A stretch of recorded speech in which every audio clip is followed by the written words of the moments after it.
الحمد لله رب العالمين وأشهد أن لا إله إلا الله وحده لا شريك له وأشهد أن محمدا عبده ورسوله خاتم النبيين صلى الله عليه وعلى آله وصحبه أجمعين أما بعد. پچھلی مجلس میں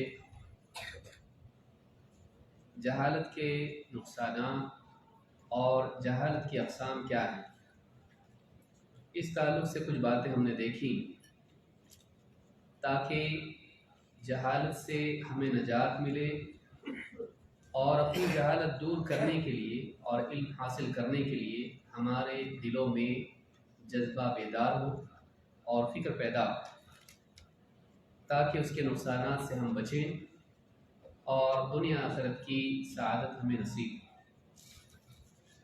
لہذا جہالت کے نقصانات کے بعد اب ہم دوسری فصل کی طرف آئیں گے جس میں علم کی فضیلت، علماء کی فضیلت اور اسی طرح سے طالب علم کی اور طلب علم کی فضیلت کیا ہے یہ دیکھا جائے. یہ دوسرا باب ہے جس میں علم کی فضیلت و اہمیت کا بیان ہے. سب سے پہلی چیز یہ کہ علم عبادت سے افضل ہے. نفل علم نفل عبادت سے افضل اور بہتر ہے. دیکھا جائے تو علم خود عبادات میں شامل ہے، اس لیے کہ ہر وہ چیز جس کا اللہ نے حکم دیا ہے اور جس کے بغیر اللہ کے حکم کو پورا نہیں کیا جا سکتا وہ اپنی ذات میں خود ایک مطلوب چیز ہے. لہذا علم کے بغیر نہ عبادات صحیح طور پر ادا ہو سکتی ہیں اور نہ لوگوں کے حقوق ادا کیے جا سکتے ہیں. لہذا جہاں بہت سارے احکام دین کے ضروری ہیں وہیں علم بھی ضروری، بلکہ ان سے پہلے علم ضروری، اس لیے کہ علم کے بغیر اللہ کے حکموں کو صحیح طور پر پورا کرنا ممکن نہیں. تو جس چیز پر اللہ کے احکام کی صحت کا مدار ہو وہ چیز اسی طرح سے ضروری ہے جیسے دوسرے کام، اور وہ مقدم ہے دوسرے کاموں پر، اس لیے کہ اس کے بغیر وہ کام صحیح نہیں ہو سکتے. اس لیے علم کی فضیلت کیا ہے اس کو بھی ہم دیکھیں گے. اس باب میں علم کی فضیلت سے متعلق بعض احادیث اور بعض نصوص ہیں.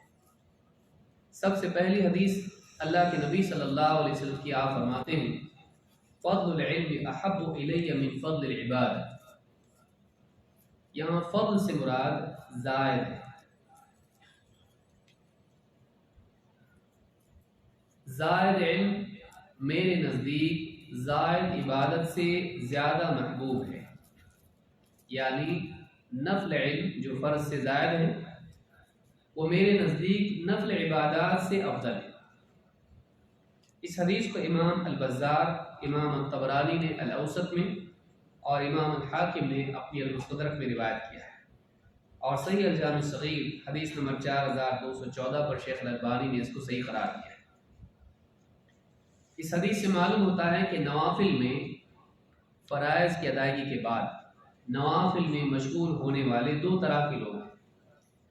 ایک وہ جو فرائض ادا کرنے کے بعد علمی مشغلہ اختیار کرے، دین کا گہرائی کے ساتھ علم حاصل کرے، عقیدہ، تفسیر، فقہ، اصول تفسیر، اصول حدیث، سیرت، تاریخ، تزکیہ، اس طرح کی دوسرے بہت سارے علوم، ایسی چیزیں جو اس پر لازم نہ ہو لیکن وہ دین کا علم ہو، زائد علم ہو، ایسے علم میں مشغول ہو. ایک وہ آدمی ہے. دوسرا وہ آدمی ہے کہ ضروری علم اس نے حاصل کر لیا، توحید کا علم، طہارت، نماز اور جو فرائض اس پر ہیں، اس کے بعد وہ عبادات میں لگ گیا. ان دونوں میں کون افضل ہے اور ان دونوں میں کس کی فضیلت زیادہ ہے؟ حدیث بتاتی ہے کہ نفل علم میں مشغول ہونا نفل عبادات میں مشغول ہونے سے افضل ہے. مثلا کوئی آدمی ہے، اگر اس کے پاس محدود وقت ہے، وہ ذکر کرے، تلاوت کرے، نوافل ادا کرے، یا اس وقت میں علم حاصل کرے، دین کا علم، دونوں میں افضل کیا ہے؟ دونوں میں افضل یہ ہے کہ علم حاصل کریں۔ اگرچہ اس سے افضل یہ ہے کہ علم اور عبادت دونوں کو جمع کریں، لیکن دونوں میں اگر ایک کو اختیار کرنا ہو تو ایسے وقت میں علم کی فضیلت نفل عبادت پر زیادہ ہے، اس سے بڑھ کر ہے۔ ایسا کیوں؟ ایسا اس لیے کہ عبادت کی منفعت اکثر آدمی کی اپنی ذات تک محدود ہوتی ہے، اور اگر اس عبادت کی منفعت دوسروں کو ہوتی ہو تو دنیا تک محدود ہوتی ہے۔ صدقات، خیرات، لوگوں کو کھلانا پلانا نیکی ہے، کھائے گا پیے گا اس کی حد تک محدود رہے گا، دنیا کا فائدہ ہوگا، کسی کو پہنا دیا، کسی کو کھلا دیا، کسی کے علاج میں مدد کر دی، دنیا کا جسمانی مادی فائدہ ہے۔ یا اپنی ذاتی عبادات میں مشغول ہوا، تلاوت کی، ذکر کیا، نماز تہجد کا اہتمام کیا، آخرت بنے گی، کامیاب ہوگا، اللہ خوش ہوگا، غلط نہیں۔ لیکن یہ منفعت اپنی ذات کے اعتبار سے اپنی ذات تک محدود ہے، اور دوسرے تک بھی ہے تو دنیا تک ہے۔ علم کا فائدہ کیا ہے؟ علم کا فائدہ یہ ہے کہ ایک انسان علم جب حاصل کرتا ہے تو دوسروں کی نہ صرف دنیا بلکہ آخرت کو بھی بہتر بناتا ہے، نہ صرف ان کے جسم بلکہ ان کی روح اور ان کے ایمان کے لیے بھی مفید ثابت ہوتا ہے۔ بلکہ علم دنیاوی اعتبار سے نہیں بلکہ دینی اعتبار سے بھی، انسان کے جسمانی اعتبار سے نہیں بلکہ دل کے اعتبار سے بھی شفا کا ذریعہ بنتا ہے۔ ایک آدمی اہل بدعت کی بات سنی اور شک میں مبتلا ہو گیا، آپ صدقہ کر کے اس کا علاج کر سکتے، آپ علم کے ذریعے سے اس کی شبہات کو دور کر سکتے ہو، جیسے انبیاء اور اہل علم کرتے ہیں۔ یہ علم کی طاقت ہے جس کا نفع دوسروں کو بھی ہوتا ہے، علم کے ذریعے سے دوسروں کو ہدایت ملتی ہے۔ ایک خطاب آدمی کر دے، ایک خطبہ آدمی دے دے، ایک نفع کی بات ایک مجمع میں بول دے، ہو سکتا ہے کتنے لوگ جن کے دل بیمار تھے توبہ کر لیں، کتنے لوگ جو دین سے دور تھے دین سے قریب آئیں، کوئی غیر مسلم سننے والا تھا اس کو بات اچھی لگے، اسلام میں آ جائے، جہنمی سے جنتی بن جائے، کفر سے ایمان میں آ جائے۔ یہ علم کی طاقت ہے۔ علم کے ذریعے سے ایک انسان بہتوں کو فائدہ پہنچاتا ہے، بلکہ بعض اوقات مال خرچ کرتے کرتے کرتے ایک حد آ جاتی، بھائی اب اس سے زیادہ خرچ نہیں کر سکتا کیونکہ اب اتنا ہی میرے پاس تھا۔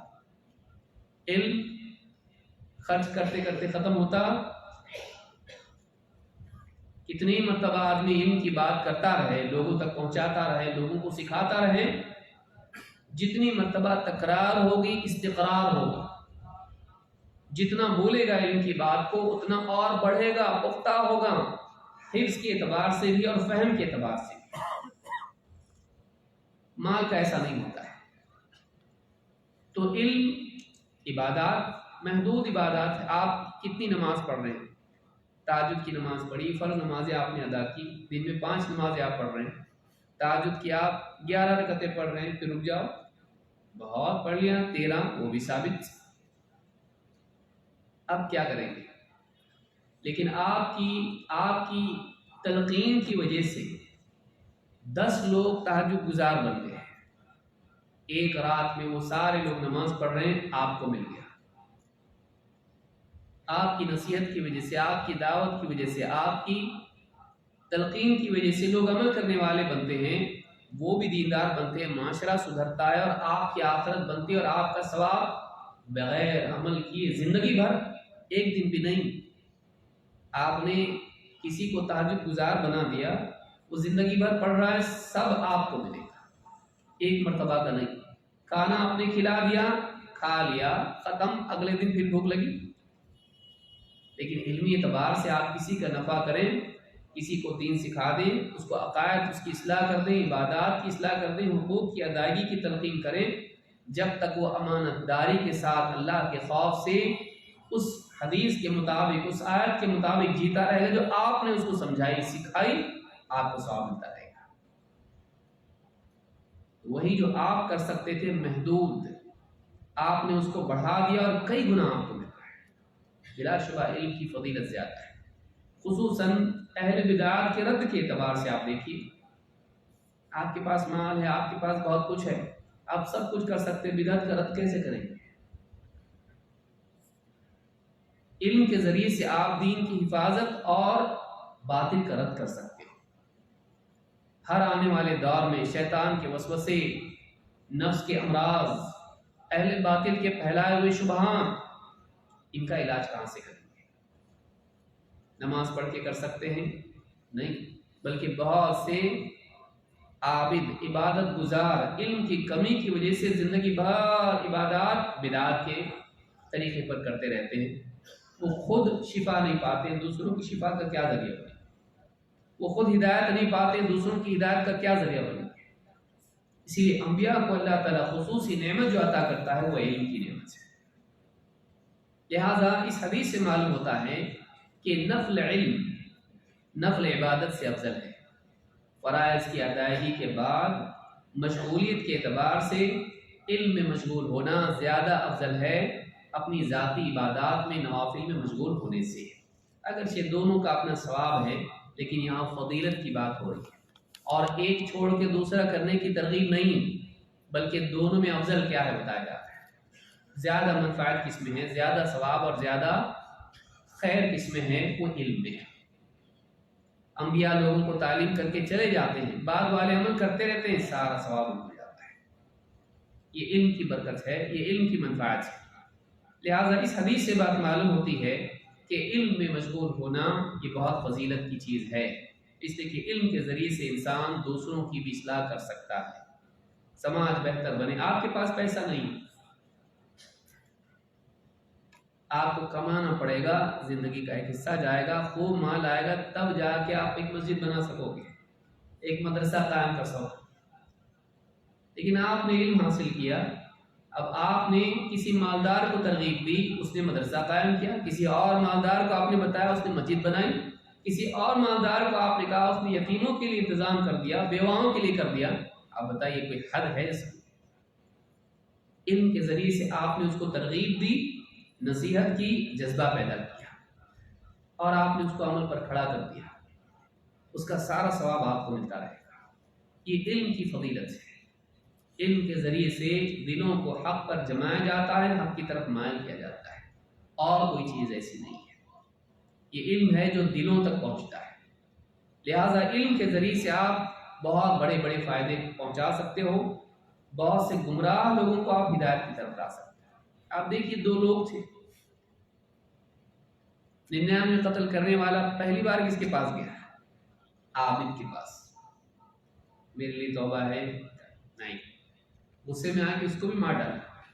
دیکھیے، عبادت جہالت کے ساتھ اپنی ہلاکت کا سبب بنتی ہے، لیکن پھر اس کو احساس ہوا کہ نہیں، کچھ تو ہوگا، پھر گیا، پوچھا کون ہے سب سے زیادہ جانکار؟ ایک عالم کی طرف لوگ اس کو لے گئے، پوچھا کہ میرے لیے توبہ ہے؟ کہتے ہیں تیری توبہ کے بیچ میں کون آ سکتا؟ نہیں ہے توبہ، یہاں مت رہے، یہ برا علاقہ ہے، فلاں بستی میں جا، نیک لوگ ہیں، ان کے ساتھ رہے، عبادت کر۔ صحیح رہنمائی ملی، علاقہ چھوڑ کے نکلا، راستے میں موت آ گئی، پہنچا بھی نہیں، مر گیا، لیکن طالب تھا، سچی طلب تھی۔ اللہ رب العالمین نے دنیا میں وہ نہیں پہنچا تھا، ابھی نہ پہنچا، نہ عبادت کی، نہ نیک بنا، کچھ بھی نہیں، ابھی تو نکلا تھا، سچی نیت کی وجہ سے اور صحیح رہنمائی کی برکت سے راستے میں مرنے کے باوجود رحمت کے فرشتے لے گئے، اللہ تعالیٰ نے اس کی طلب کی بنا پر اس کے لیے زمین کو سکیڑ دیا، بری زمین کو دور کر دیا، اچھی زمین کو، اچھے علاقے کو قریب کر دیا، فرشتے اٹھا کے لے گئے، رحمت کے فرشتے۔ لیکن آپ بتائیے، وہ جانے کے لیے تیار کس کے بولنے پہ ہوا؟ عالم کے، علم والا، یہ علم کی برکت ہے۔ تو آپ دیکھیے، عابد نے بھلا اس کا کیا کرتا، اپنا بھی نہیں کیا، لیکن عالم نے اس کا بھلا کیا اور اپنے لیے بھی بھلائی اکٹھا کرنے والا بنا۔ یہ علم کی فضیلت ہے۔ صحیح رہنمائی علم کی بنیاد پر ہوتی ہے، محض جذبے کی بنیاد پر نہیں۔ اسی لیے آپ نے دیکھا ہوگا بہت سارے لوگ تقوی معلوم نہیں ہوتا ہے لیکن اپنے کو متقی سمجھتے ہیں، بہت ساری حلال چیزوں کو بھی حرام کر دیتے ہیں۔ ایک عالم ہوتا ہے جو صحیح اور غلط میں تمیز جانتا ہے اور رخصتوں کو جانتا ہے، وہ صحیح آدمی کو صحیح رخصت دیتا ہے۔ اسی لیے ایک سفر میں اللہ کے نبی صلی اللہ علیہ وسلم کے ایک صحابی ہیں، سر میں چوٹ آ گئی اور غسل کی حاجت پیش آئی، پوچھا کوئی راستہ ہے میرے لیے؟ تو انہوں نے کہا نہیں، غسل تو کرنا پڑے گا۔ غسل کیا، سر میں چوٹ تھی، زخم بڑھ گیا، موت ہو گئی۔ اللہ کے نبی صلی اللہ علیہ وسلم سے بتایا گیا تو آپ نے کہا قتلوہ قتلہم اللہ، مار ڈالا ان لوگوں نے اس کو، اللہ ہلاک کرے گا۔ تو علم نہ ہونے کے ساتھ انسان جب رہنمائی کرتا ہے نقصان پہنچاتا ہے۔ دینی جذبہ ہے، تقویٰ ہے، نہیں غسل تو کرنا پڑے گا، غسل تک کا علم ہے لیکن کس کے لیے غسل میں کتنی رخصت ہے اس کا علم نہیں۔ ادھورا علم انسان کا دشمن ہوتا ہے، ادھورا علم انسان کا دشمن ہوتا ہے، اس کو کسی اور دشمن کی ضرورت نہیں، وہ ادھورا علم ہی اس کو ہلاک کرنے کے لیے کافی ہو جاتا ہے۔ لہذا علم نفع والا ہے اور علم کے ذریعے انسان خیر سمیٹتا ہے۔ علم نہ ہو انسان دوسروں کو بھی نقصان پہنچاتا ہے، خود بھی نقصان میں ہوتا ہے۔ علم دنیا کی بھی بھلائی ہے۔ قرآن کریم میں اللہ تعالیٰ نے فرمایا وَمِنْهُمْ مَنْ يَقُولُ رَبَّنَا آتِنَا فِي الدُّنْيَا حَسَنَةً وَفِي الْآخِرَةِ حَسَنَةً وَقِنَا عَذَابَ النَّارِ۔ بعض بندے ایسے ہیں جو کہتے ہیں کہ اے ہمارے رب ہم کو دنیا میں بھی حسنہ بھلائی دے، آخرت میں بھی ہم کو بھلائی سے نواز، اور وقنا عذاب النار، اور اے اللہ ہم کو جہنم کی آگ کے عذاب سے بچا لے۔ اللہ فرماتا ہے اولئک لہم نصیب مما کسبوا، جو کچھ انہوں نے کمایا اس کا حصہ انہیں ضرور ملے گا، واللہ سریع الحساب، اور اللہ تعالیٰ جلد حساب لینے والا ہے۔ اس آیت کے ضمن میں حسن بصری رحمۃ اللہ علیہ فرماتے ہیں ربنا آتنا فی الدنیا حسنہ، اے اللہ ہمیں دنیا میں بھلائی دے۔ کہتے ہیں اس سے مراد کیا ہے؟ دنیا کی بھلائی کیا ہے؟ کہتے ہیں العلم والعبادہ۔ دنیا میں بھلائی دے کا مطلب کیا ہے؟ اے اللہ علم دے اور عبادت کی توفیق دے، دونوں کو جمع کرنے کی توفیق ملنا یہ بھلائی ہے کہ ایک انسان کے پاس صحیح علم ہو جس سے اس کے عقائد صحیح ہو جائیں، اس کی عبادات صحیح ہو جائیں، پھر اسے مزید اپنی زندگی کے مقصد عبادت کے اہتمام کی توفیق بھی مل جائے، وہ علم والا بھی ہو اور عبادت گزار بھی ہو، یہ دنیا کی بھلائی ہے۔ کیوں؟ اس لیے کہ اسی کی بنا پر آخرت کی بھلائی جنت نصیب ہوتی ہے۔ وفی الآخرۃ حسنہ، آخرت میں بھی بھلائی دے، کہتے اس سے مراد کیا ہے؟ الجنہ، آخرت میں بھلائی کیا ہے؟ جنت ہم کو دے۔ تو دنیا میں علم اور عبادت دنیا کی بھلائی ہے۔ حسن بصری رحمۃ اللہ علیہ یہ ہمارے اسلاف میں سے ہے، اور ان کے بہت سارے اقوال ہیں جو بہت مفید ہیں، خاص کر کے انسان کے سلوک سے متعلق، اخلاق کیسے ہونے چاہیے، تقوی والا ہو انسان۔ کئی اقوال ان کے ہیں جو بہت مفید ہیں۔ ان میں سے یہ قول ہے جس میں بتاتے ہیں کہ دنیا کی بھلائی کیا ہے۔ آدمی سمجھتا ہے دنیا کی بھلائی کیا ہے؟ پیسہ مل جائے، موٹر مل جائے، گھر مل جائے، اچھا لباس ہو، اچھا موبائل ہو، اچھی گھڑی ہو، زیورات ہوں، دنیا کی نعمتیں ہوں، گھر میں اے سی ہو، قالین ہو، جھومر ہو۔ یہ دنیا کی بھلائی نہیں، یہ فنا ہو جائے گا یہاں پر۔ دنیا میں رہتے ہوئے اللہ کی معرفت اور اللہ کے حق کی ادائیگی، اس کی توفیق ملنا یہ دنیا کی بھلائی ہے جو آخرت میں بھی نفع پہنچائے گی۔ ایسی بھلائی کیا بھلائی جو آخرت میں نقصان دے۔ الدنیا ملعونہ ملعون ما فیہا، دنیا ملعون ہے، دنیا میں جو کچھ سب ملعون ہے، ایسا حدیث میں آگے آئے گا۔ ایسی چیز جو اللہ سے غافل کرے کبھی خیر نہیں ہو سکتی، ایسی چیز جو اللہ سے غافل کرے کیسے خیر ہو سکتی ہے؟ خیر وہ ہے جو اللہ کی طرف راغب کرے۔ لہٰذا حسن بصری رحمۃ اللہ علیہ کے مطابق دنیا کی بھلائی یہ ہے کہ انسان کو علم ملے اور عبادت کی توفیق ملے۔ جامع بیان العلم میں یہ بات ابن عبد البر نے روایت نقل کی ہے۔ اسی طرح سے علم کی فضیلت میں ایک بات یہ بھی ہے کہ اللہ تعالیٰ نے رسول اکرم صلی اللہ علیہ وسلم کو علم کی زیادتی کی دعا کی تلقین کی، مانگو علم زیادہ ہو۔ اللہ نے فرمایا وَقُلْ رَبِّ زِدْنِي عِلْمًا، اے نبی آپ کہیے بطور دعا اللہ تعالیٰ سے یوں کہیے، اے میرے رب مجھے علم میں اور بڑھا دے، میرے علم میں زیادتی عطا فرما، مجھے علم میں اور ترقی دے۔ امام القرطبی رحمہ اللہ فرماتے ہیں کہ اللہ تعالیٰ نے اپنے نبی کو کسی اور چیز کی زیادتی، ماں دولت دنیا کا عہدہ اس طرح کی چیزیں، کسی چیز کی زیادتی کے طلب کرنے کا حکم نہیں دیا سوائے علم کے۔ اس سے علم کی فضیلت معلوم ہوتی ہے، جبکہ اللہ کے رسول صلی اللہ علیہ وسلم کو بہت علم اللہ نے کیا، آپ کو کتاب و حکمت کی تعلیم کے لیے معلم مقرر کیا، وَيُعَلِّمُهُمُ الْكِتَابَ وَالْحِکْمَةَ، آپ حکمت سکھاتے تھے جو علم کا اعلیٰ ترین درجہ ہے، لیکن اس کے باوجود اللہ نے حکم دیا آپ کیا مانگے اللہ سے، اے میرے رب مجھے علم میں اور بڑھا۔ معلوم ہے کہ علم ایک ایسی نعمت ہے جس کو کتنا بھی مل جائے وہ رکنا نہیں چاہیے، مانگتے رہنا چاہیے، اور چاہیے اور چاہیے۔ علم کی زیادتی خیر ہے، علم کی زیادتی ایک مطلوب چیز ہے، نبی کے لیے بھی غیر نبی کے لیے من باب اولا، علم سکھانے والے کے لیے بھی، اللہ کی طرف سے سکھائے گئے کے لیے بھی، کہ اللہ سے مانگو علم کی زیادتی مانگو، صرف علم نہیں زیادہ علم۔ لیکن جہالت یہ ہے کہ بہت سارے لوگوں کو آپ نے دیکھا زیادہ علم بھی اچھی چیز نہیں ہے، شیطان کو بھی بہت علم تھا، زیادہ علم نہیں ہونا۔ زیادہ علم سے مراد نفع والا علم نہیں ہے، جو گمراہ کرنے والا علم ہے وہ یہاں وہاں کی علم غلم کتابیں پڑھنے لگے آدمی، پوٹ پٹانگ چیزیں سنیں، یوٹیوب ہی کو معلم بنا لے اور ہر سجیشن یوٹیوب کے لیتا رہے، ظاہر بات ہے ایسا آدمی گمراہ ہوگا جو 50 باتیں سن کے اس کو اب تمیز نہیں رہی کہ صحیح کیا ہے غلط کیا ہے۔ عدم تمییز انسان کے لیے شر کا ذریعہ بنتا ہے، وہ صحیح غلط میں فرق نہیں کر پاتا ہے۔ لیکن جو انسان صحیح غلط میں فرق کرنے کی صلاحیت رکھتا ہے، ایسا انسان نہ صرف خود ہدایت پر ہو کر گمراہی سے بچتا ہے، دوسروں کو بھی بچاتا ہے، دوسروں کی بھی رہنمائی کرتا ہے۔ یہ اہل علم ہوتے ہیں جو تمیز کر پاتے ہیں صحیح ضعیف، سنت بدعت، توحید شرک۔ تمیز اگر آدمی کے پاس ہے ایسا انسان بہت زیادہ علم والا ہے، وہ صرف خیر کو نہیں جانتا ہے، شر کو بھی جانتا ہے، اور دونوں میں جانتا ہے فرق کیا ہے۔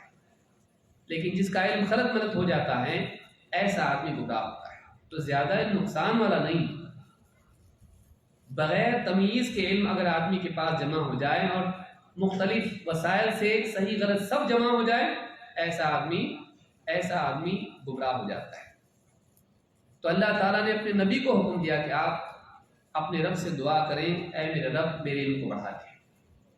اگر یہ غلط ہوتا تو اللہ اپنے نبی کو اس کا حکم نہیں دیتا۔ اس سے یہ بھی معلوم ہوتا ہے کہ علم کتنا بھی آ جائے رکنا نہیں چاہیے، بہت ہو گیا نہیں، علم حاصل کرتا رہے، علم کا کوئی انتہا نہیں، مانگتا رہے اللہ تعالیٰ سے اور خوب حاصل کرتا رہے۔ ابو ہریرہ رضی اللہ تعالیٰ عنہ کہتے ہیں کان رسول اللہ صلی اللہ علیہ وسلم یقول اللہم انفعنی بما علمتنی وعلمنی ما ینفعنی وزدنی علما۔ امام الترمذی اور ابن ماجہ نے اس کو روایت کیا ہے، الفاظ ابن ماجہ کے، اور الصحیحہ میں حدیث نمبر 3151 پر شیخ الالبانی کہتے ہیں کہ حدیث صحیح ہے، اور یہ بہت پیاری دعا ہے، اس کو مانگنا چاہیے۔ 3 باتیں اس میں ہیں۔ اللہ کے رسول صلی اللہ علیہ وسلم خود اللہ سے دعا کرتے تھے، اللہم انفعنی بما علمتنی، اے اللہ جو کچھ علم تو نے مجھے عطا کیا ہے، سکھایا ہے، اس سے انتفاع کی توفیق دے، اس سے فائدہ اٹھانے کی توفیق دے۔ حاصل شدہ علم سے انتفاع، جو کہ اصل مقصود ہے انسان کی ہے، جو علم ہے اس پہ عمل کرو۔ قیامت کے دن یہی سوال ہے، وَمَاذَا عَمِلَ فِيمَا عَلِمَ، جو کچھ جانتا تھا اس پہ کتنا عمل کیا؟ علم کے تقاضوں کو پورا کرنا، علم پر عمل کی توفیق ملنا۔ اللہم انفعنی بما علمتنی، اس سے نفع اٹھانا، وہ علم وبال نہ بنے۔ القرآن حجت لک او علیک، قرآن یا تو تیرے حق میں حجت ہے یا تیرے خلاف، وہ اس کے حق میں حجت بنے، وہ علم اس کے لیے نجات کا ذریعہ بنے، اس کے لیے گواہ بنے، اس کے لیے مفید بنے، آخرت میں اس کے لیے شرف بنے، ذلت کا سبب نہ بنے۔ نمبر 2، وَعَلِّمْنِي مَا يَنفَعُنِي، اور اللہ ایسا علم سکھانا جو نفع بخش ہو، نقصان والا نہ ہو، جادو، جوا، اسی طرح سے اہل بدعات کا علم، اہل باطل کی تفاسیر، تصوف کے خفیہ راز، عملیات، ایسے عملیات جو پھر آدمی حدیں پار کر کے یہود و نصارہ اور جادوگروں اور نہ جانے کتنے ہی سادھوؤں سنتوں کے طریقے معلوم کر لیں اور یہ سمجھے لوہا لوہے کو کاٹتا ہے۔ اس لیے جادو کا علاج کس سے کرنا پڑے گا؟ جادو سے۔ باطل جائز نہیں، ایسے علوم حاصل کریں اور لوگوں کو فائدہ پہنچا کر ظاہراً ان کے ایمان کو خراب کرے اور اپنی آخرت خراب کرے، بلکہ اپنا ایمان بھی برباد کرے۔ جادو سیکھ کر، سکھا کر، جادو کے مطابق عمل کر کے، کروا کے خود اور دوسروں کو کفر کا مرتکب کرے، ایسا نہیں۔ اللہ ایسا ہی علم دے جو فائدہ دے۔ حاصل شدہ علم سے فائدہ اٹھانا، صرف فائدے والا علم حاصل کرنا، اور وزدنی علما، اور اللہ علم میں اور بڑھا دے۔ تو 3 اعتبار سے مصیبت آتی ہے۔ ایک، علم ہے لیکن عمل نہیں، مصیبت۔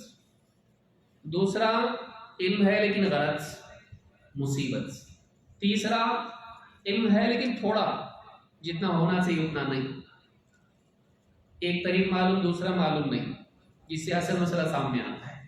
بعض اوقات ادھورا علم انسان کے لیے نہ صرف یہ کہ نفع نہیں پہنچاتا بلکہ گمراہی کا سبب بنتا ہے۔ غلط تفسیر، غلط تشریح، ادھورا علم، ایک بات معلوم دوسری نہیں معلوم،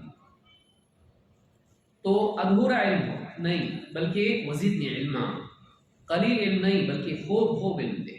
یہ 3 نقصان انسان کو ہوتے ہیں، 3 مصیبتیں انسان کے لیے ہوتی ہیں۔ علم ہو لیکن عمل نہ ہو، علم ہو لیکن مضر علم ہو، علم ہو لیکن تھوڑا ہو، جتنا چاہیے اتنا نہ ہو۔ ان تینوں سے نجات اس حدیث میں، اس دعا میں ہے۔ تو یہ دعا اللہ کے نبی صلی اللہ علیہ وسلم کیا کرتے تھے اور یہ اللہ کے حکم کی تعمیل میں تھا۔ وَقُلْ رَبِّ زِدْنِی عِلْمًا، اور آپ خود مانگتے تھے وَزِدْنِی عِلْمًا، اے اللہ علم میں مجھ کو اور بڑھا دے۔ اس سے معلوم ہوا کہ یہ خیر ہے، اس کو کرنا چاہیے، اس کو مانگنا چاہیے، اللہ تعالیٰ سے علم کی زیادتی مانگنا چاہیے۔ افسوس یہ کہ ہمارے بچے جب انگلش، میتھ، سائنس کے ایگزام میں جاتے، ہم ان کے پیڈ پہ لکھ کے بھیجتے ہیں ان کو ربی زدنی علما۔ امتحان سے پہلے پڑھ، کیا پڑھ؟ ربی زدنی علما۔ لیکن کبھی اس آیت کے مطابق ان کو قرآن پڑھنے کے لیے مکتب میں یا حدیث کا علم حاصل کرنے کی تلقین اس کے مطابق نہیں کرتے۔ بہت سے لوگ وہ حدیثیں، وہ آیتیں جو دین کے علم کے بارے میں ہیں، ان کو بھی دنیا کے لیے بنا دیتے ہیں۔ اقرا اسلام میں ہے، پڑھو انگلش، پڑھو سائنس، فزکس، کیمسٹری، بایولوجی۔ کیوں؟ قرآن میں اللہ نے کہا اقرا۔ قرآن نہیں پڑھے گا لیکن کیا پڑھے گا؟ دنیا کی کتابیں پڑھے گا، اور نام کیا رکھے گا؟ اقرا۔ کبھی اسکول کا نام اقرا رکھے گا، کبھی بچے کا نام اقرا رکھ دے گا، یہ سمجھے گا کہ اس کے ذریعے سے علم آتا ہے، اور یہ دنیا کا علم، اصل دین کا علم ہے۔ دنیا کا علم اس کا فائدہ اپنی جگہ ہے، لیکن اصل مقصود اور مطلوب دین کا علم جو واقعی نفع بخش ہے، جس کا نفع صرف دنیا تک محدود نہیں ہے بلکہ آخرت میں بھی ہے۔ تو یہ دعا اللہ کے نبی صلی اللہ علیہ وسلم کیا کرتے تھے۔ ہاں، دنیا کا علم جو دین کے لیے نفع بخش ہو، دین کے لیے نقصان اس میں نہ ہو، آخرت کو خراب نہ کرتا ہو، یہ بھی نفع بخش ہے۔ اور حدیث میں ہے کہ نفع بخش علم چاہے وہ دین کا ہو یا دنیا کا ہو، دین کا تو فی ذاتی ہی نفع بخش ہے، لیکن دنیا کا علم اگر وہ نفع بخش ہو، اگر آدمی اپنے بعد اس کو چھوڑ کے چلا جائے، اس کا ثواب اس کو مرنے کے بعد بھی ملتا رہتا ہے، یہ علم کی فضیلت سے، چاہے وہ دین کا ہو یا دنیا کا نفع بخش ہو۔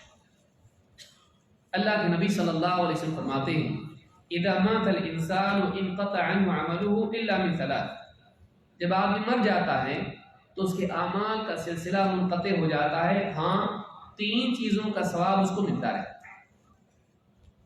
اس کے اعمال میں سے 3 چیزیں ہیں جو باقی رہتی ہیں، کیا ہیں؟ الا من صدقۃ جاریہ، سوائے صدقہ جاریہ کی۔ صدقہ جاریہ کون سا صدقہ ہے؟ کہ انسان صدقہ کرنے والا چلا جائے، صدقے کا فائدہ باقی رہ جائے، پیڑ لگا دیا، سایہ مل رہا ہے، یہ چلا گیا، مدرسہ مسجد بنوا دی، یہ چلا گیا، وہ باقی ہے۔ اس طرح کے جتنے بھی منفعت کے معاملات ہیں، چاہے وہ دینی اعتبار سے ہو یا دنیوی اعتبار سے ہو، ایسا صدقہ جس کا نفع باقی ہے، او علم ينتفع به، یا ایسا علم چھوڑ جائے اپنے پیچھے جس سے لوگ فائدہ اٹھاتے رہیں۔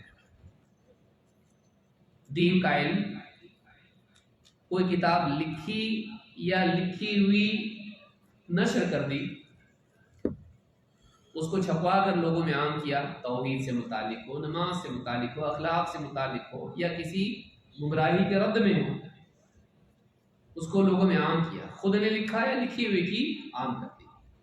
اس کے علم سے فائدہ ہو اصلاً وہ جس کا خود کا لکھا ہوا، یا اس نے لوگوں میں خطاب کیا، لوگوں کو سمجھایا، گھر والوں کو یا لوگوں میں، عام لوگوں میں، اس علم کو لوگوں نے سنا، ان کے سینوں میں محفوظ ہوا اور اس کا فائدہ باقی رہا۔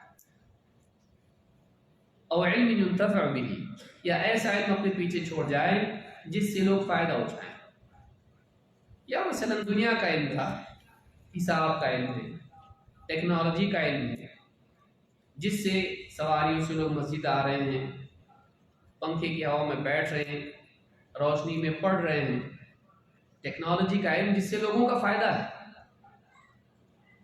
اس کا بھی ثواب اس کو ملے گا بشرطے کہ اس کے پاس ایمان اور اس کی نیت اچھی ہے، ایمان اور اخلاص کے ساتھ اس نے وہ کام کیا، تو اس کا ثواب اس کو مرنے کے بعد بھی ملتا رہے۔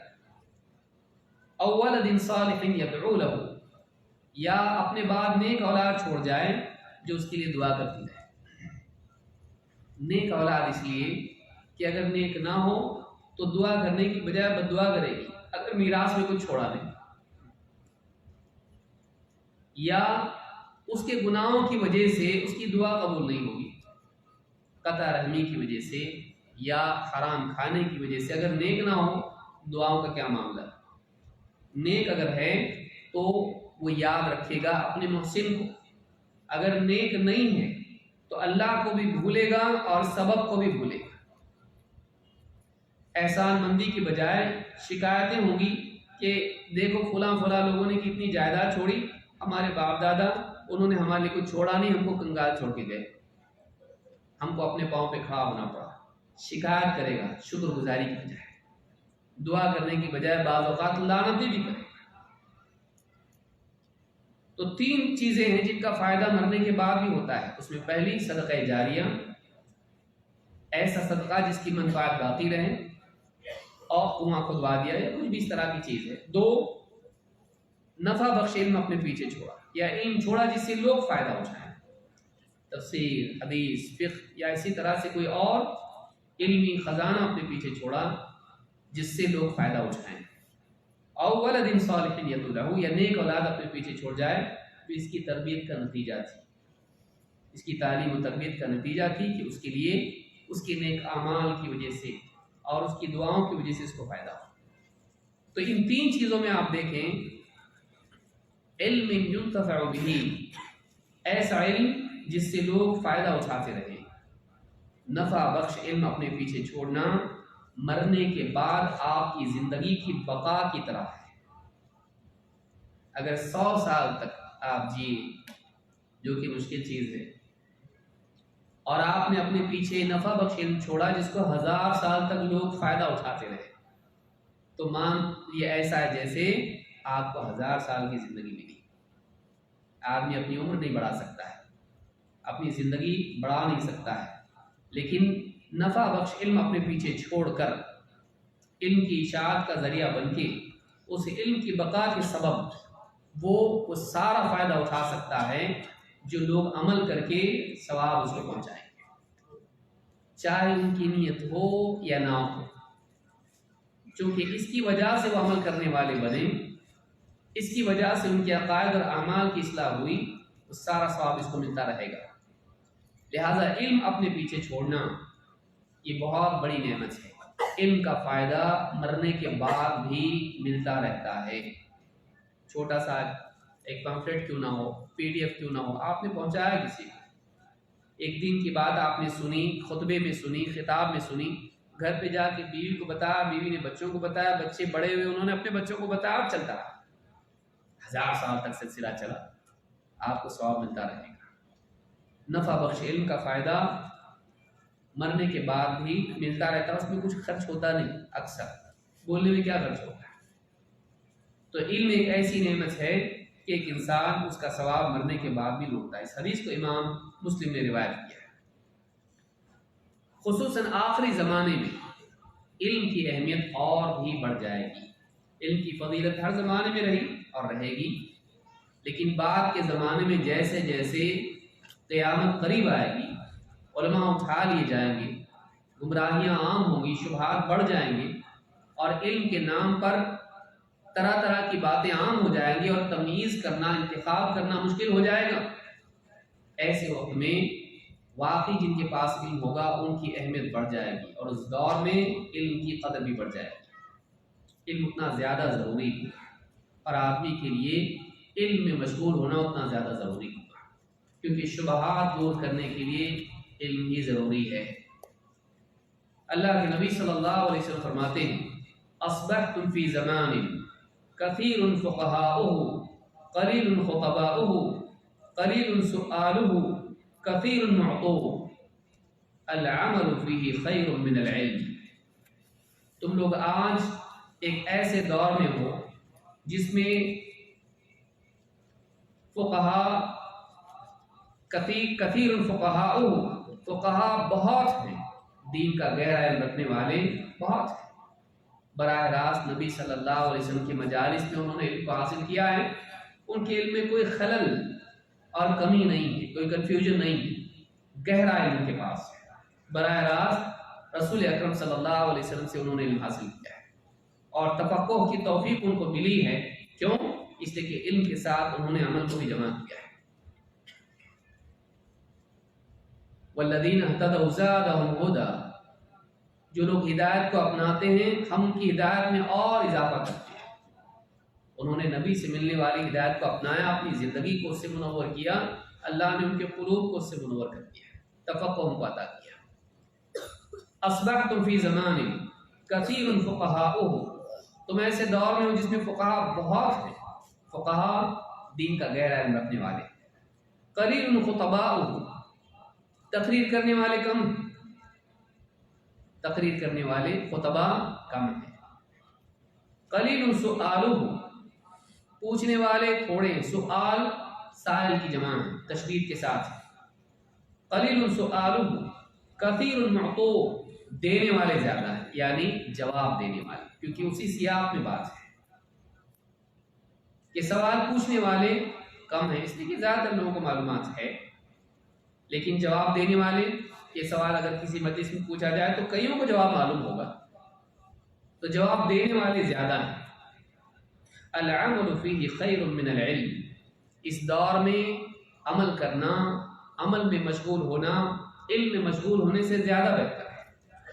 سب تو معلوم ہے، اب عمل کرو، اب عمل میں مشغول ہونا زیادہ بہتر ہے علم میں، کیونکہ علم آلریڈی آ چکا ہے، کثرت سے علم ہے، گہرا علم ہے، اب عمل کرو، کیونکہ اصل مقصود عمل ہے، علم وسیلہ ہے عمل کی تصدیق۔ لیکن بعد میں کیا ہوگا؟ وَسَيَأْتِي زَمَانٌ قَلِيلٌ فُقَهَاؤُهُ كَثِيرٌ خُطَبَاؤُهُ، لیکن ایک دور ایسا بھی آئے گا کہ اس میں دین کا گہرا علم رکھنے والے کم ہوں گے، بیان بازی کرنے والے زیادہ ہوں گے۔ اسپیکر زیادہ ہوں گے، ایسے لوگ جو لوگوں میں تقریر کرنے کے لیے کھڑے ہوں، شوقین لوگ، ایسے لوگ زیادہ ہوں گے، بیان کرنے والے، باتیں کرنے والے زیادہ ہوں گے، لیکن گہرا علم رکھنے والے جو لوگوں کی شبہات کو دور کر پائیں اور ان کے مسائل کے جوابات صحیح طور پر دیں، استنباط کی صلاحیت رکھتے ہوں، کم ہوں گے، گھٹ جائیں گے۔ سطحی علم رکھے چیپٹر 2 ورس 3 زیادہ ہو جائیں گے، جو حوالے یاد کر کے لوگوں میں اپنے آپ کو نمایاں کرنے کے لیے کھڑے ہو کر تقریریں کرنے لگیں زیادہ ہو جائیں گے، شوقین لوگ بڑھ جائیں گے اور گہرا علم رکھنے والے کم ہوں گے۔ کثیر سؤالہ قلیل معطو، سوال کرنے والے بڑھ جائیں گے، اس لیے کہ معاملات اتنے آئیں گے، نئے نئے نئے معاملات ہر دن آتے رہیں گے کہ سوالات بڑھ جائیں گے، پوچھنے والے زیادہ ہوں گے، صحیح جواب دینے والے کم ہوں گے۔ صحیح جواب دینے والے، واقعی جواب دینے کی اہلیت رکھنے والے کم ہوں گے۔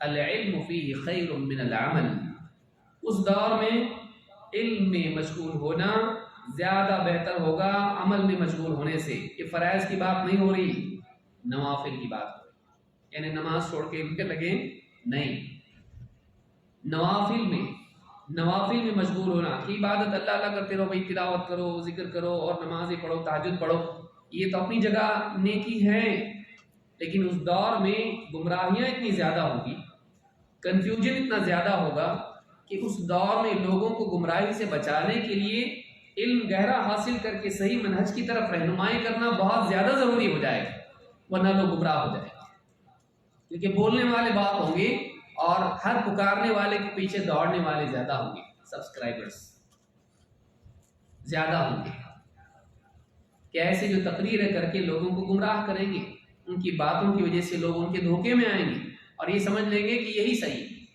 اس وقت میں اگر علم نہ ہو تو لوگ گمراہ ہو جائیں گے۔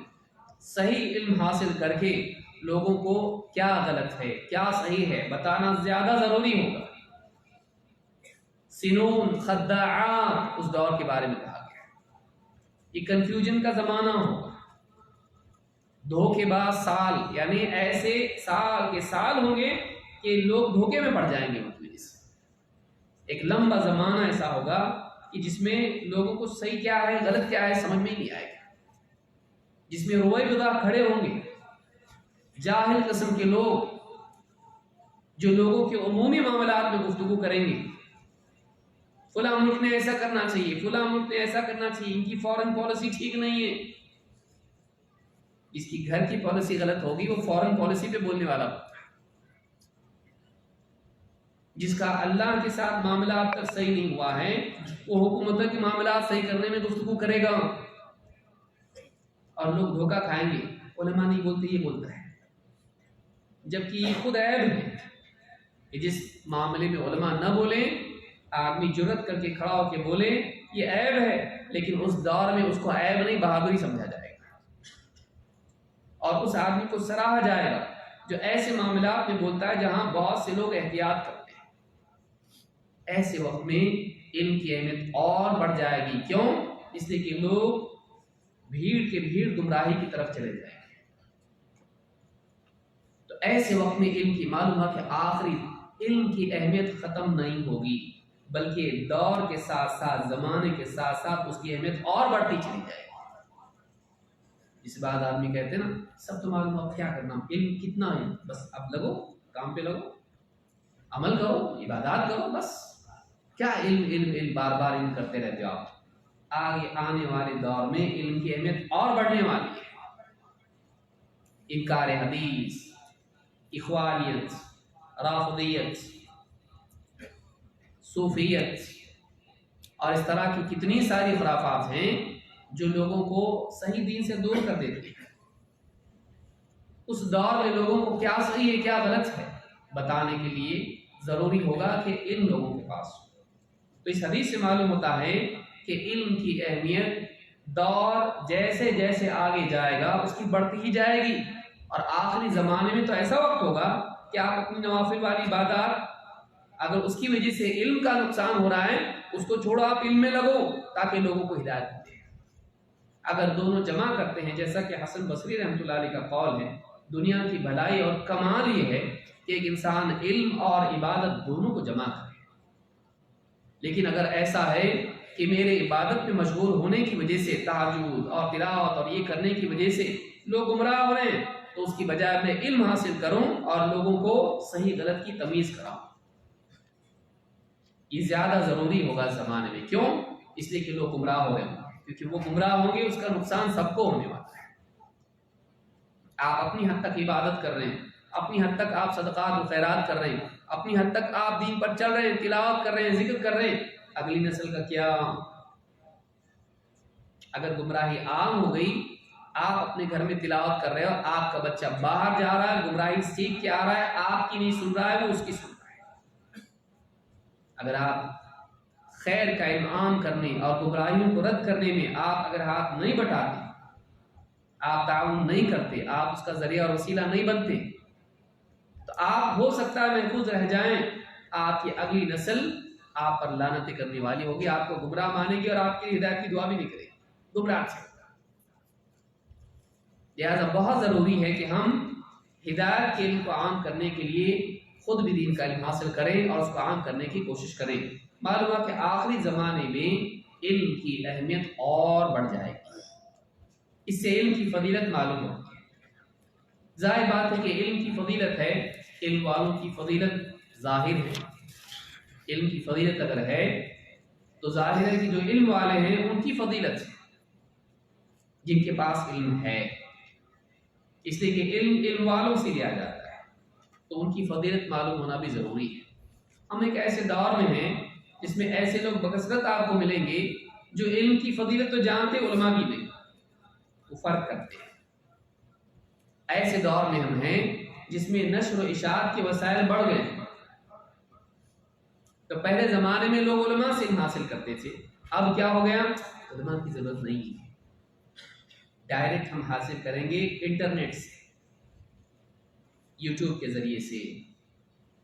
ابھی تو چیٹ جی پی ٹی آ گیا ہے، یوٹیوب پہ کم سے کم کسی کی تقریر ہوگی۔ اب تو ایسا ہے کہ ہم کیا کریں، کمپیوٹر سے ہی پوچھ لیں بابا بتا دو کیا ہے،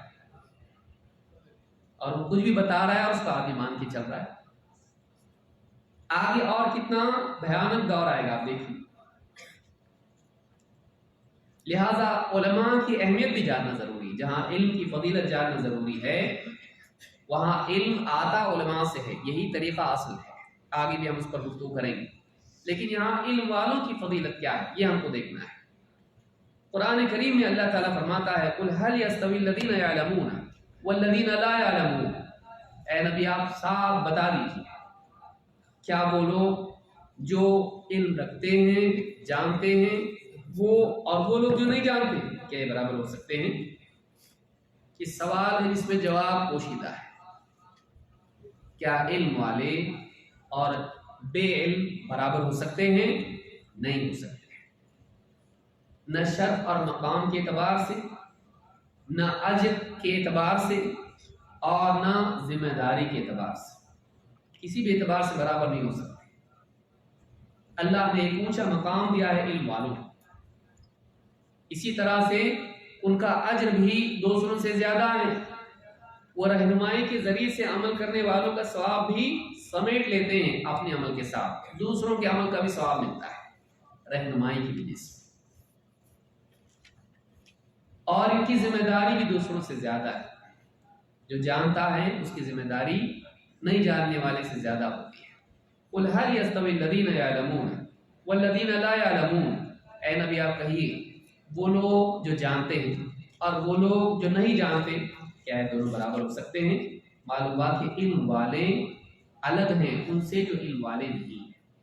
تو دنیا میں دونوں قسم کے لوگ ہوں گے، ایک علم والے اور ایک وہ جن کے پاس علم نہیں، دونوں برابر نہیں ہیں، دونوں برابر نہیں ہیں۔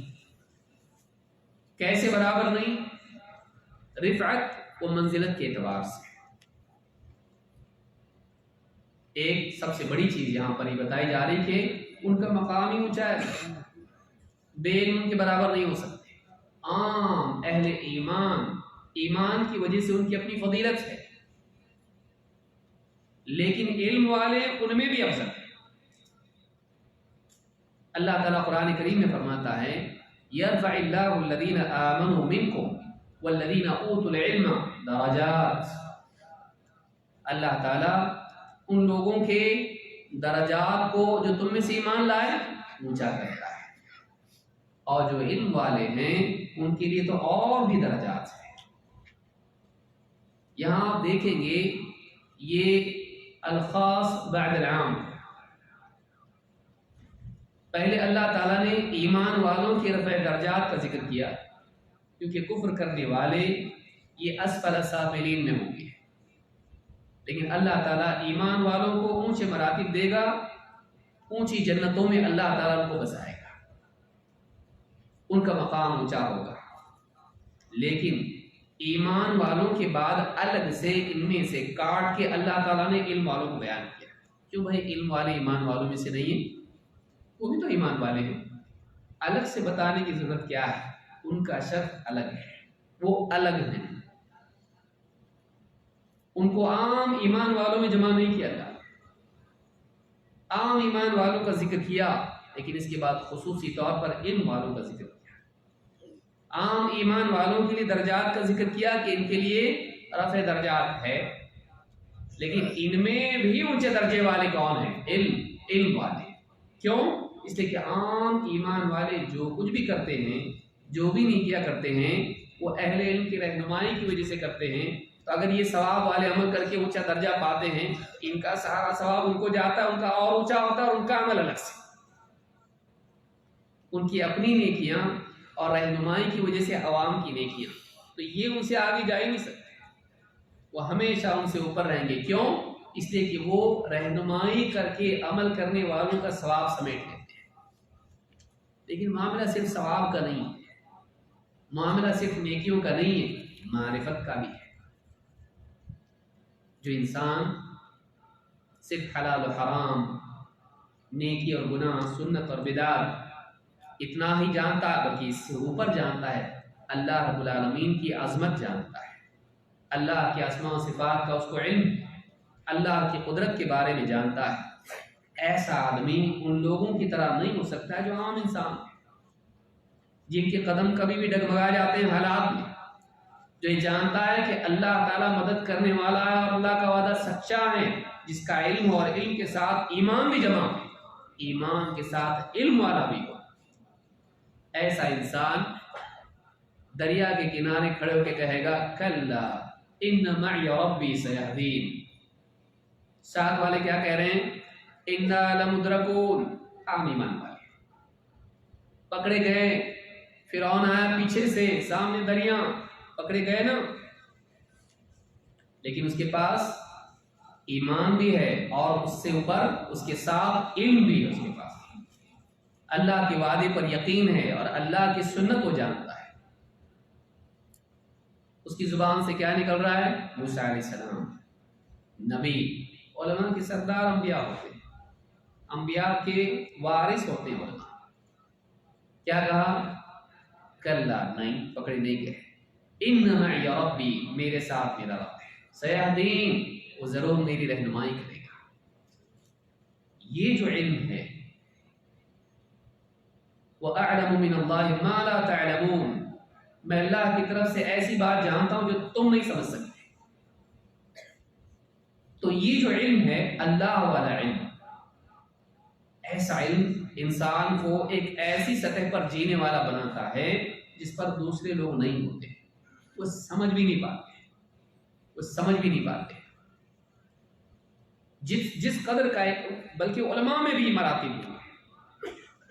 آپ دیکھیے اللہ کے نبی صلی اللہ علیہ وسلم مجلس میں کہہ رہے ہیں کہ اللہ تعالیٰ نے ایک بندے کو اختیار دیا کہ دنیا کی زیب و زینت لے لے یا آخرت کو چنے۔